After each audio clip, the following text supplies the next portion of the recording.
let me go. Bohemian Rhapsody was one of the biggest movies of last year, with Rami Malek winning the Oscar for his performance as the legendary Freddie Mercury. We will rock you. But it's pop glamazon and all-round nice guy Adam Lambert who's been fronting the band since 2011.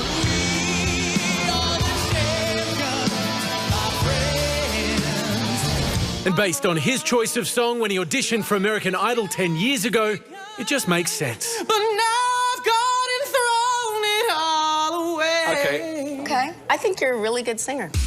In between touring with Queen and being a regular judge on RuPaul's Drag Race, Adam's been in the studio working on a new album of his own and has a silky new single for us all to enjoy.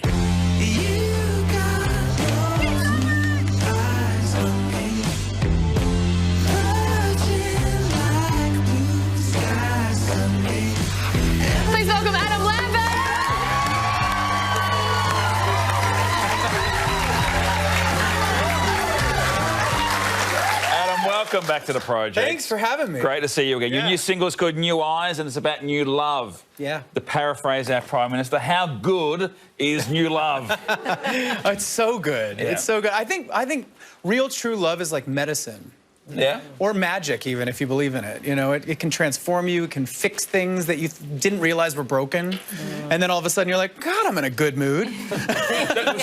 Were you experiencing new love when you wrote it, or were you just kind of imagining what it... For all intents and purposes, yeah, totally, yes. I think last time you were on the show, you were debating with us the term banger. You said that the kids now use the term bop. So does it... Bop became a thing, but banger's still a thing. So where does New Eyes fall? Is it a banger or a bop? I think it's I don't know if it's either, actually. I think it's a body roll. Okay. It's like a, yeah. It's a slink. Yeah. So the kids don't use the word track anymore, no? They might. I don't know. I mean, I'm not really a kid, so I don't know. I mean, I have no business. We're all out of touch. You've announced a new album called Velvet. When can we expect it? Soon. I don't have a date yet. Oh, we're still like kind of figuring out the date, but there's music coming within the next few months. Has touring with Queen changed the way that you now write your own music? You know, probably not consciously, but I'm sure that it's rubbed off through osmosis. You know, being with Brian and Roger on stage is really educational, very inspiring. And then also like seeing how the songs connect to these audiences all around the world, it shows me a lot. It shows me what a timeless song is, why these songs are still popular. They're about the human spirit, and they're about things that everyone goes through. I think that's important. Now, speaking of Queen, everyone has loved the film Bohemian Rhapsody. It's just been a massive hit. But I don't know whether most people have recognised that you played quite a significant role in that. And what I mean by that, it was like a snapshot scene, but it was a really pivotal scene. Yeah. Because you play a truckie and you sort of give Freddie Mercury a glance. Here you are.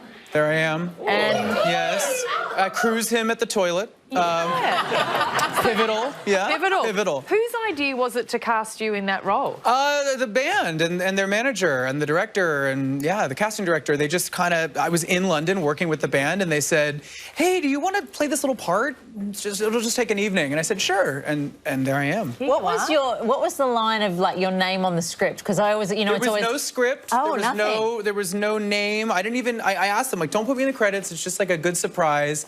And they put a big mustache on me and that wig and the hat, so you can't even tell it's really me. I only found out today. Yeah. It was kind of just for fun, you know? Yeah. What you've done, I think it's worth reflecting on the show. What you've done, I think, is almost achieved the impossible. Like you have been able to fill the shoes of one of the most captivating performers of all time, and not just performers but vocalists. We've seen over around In Excess haven't quite been able to do that. Like, do you sometimes reflect and just go, I can't believe how well it's gone? All the time, yeah. I mean, like, there's 1 minute where I'm just like, oh, yeah, cool, whatever, and I get really comfortable, and then I'll stop. Like, for example, performing on the Oscars, opening the ceremony this year, it was like, this is surreal, I'm okay. And of course, because I realized the weight of that appearance, I didn't look at the audience. I was afraid it was gonna throw me off, so I just kind of stared at the lights and sang the song. Like, it's the same song that I always sing with these guys, so it'll be fine. And then towards the end, I started looking out in the audience and realizing it was like all of my favorite movie stars, and then I got a little nervous. Who did you see? Like, who did you lock? Did you lock? Oh, I mean, well, I saw in the front row, I saw Lady Gaga and Rami. I looked over, I saw Queen Latifah dancing. I saw Meryl Streep at one point, which is like mind-blowing. It was crazy. Pharrell over on the right. It was... That's like next level validation, because usually you look out the audience, you're like, oh, they're enjoying it, but you're like, oh my God, Pharrell's enjoying it. Totally. It's like... Yeah, next level. I mean, and later that night I went to some great parties too. Oh, I bet. Oh, yeah. Any Gaga Cooper gossip? I didn't get any gossip, no, but I did run into Lady Gaga at the Madonna party and gave her, you know, a hug and congratulated her, and she let me hold her Oscar. Oh, what do they feel like? Heavy. Really heavy, yeah. So just go back quickly, when they asked you to being Queen, did you ever consider saying no? Or, like, did you have a fear, or did you just... Oh, I had a lot of fear, but I didn't. I never thought about saying no. I knew, I was like, this is an opportunity that is not to be passed up. But the minute I said yes and hung up the phone, I went, oh God, this is gonna, oh God.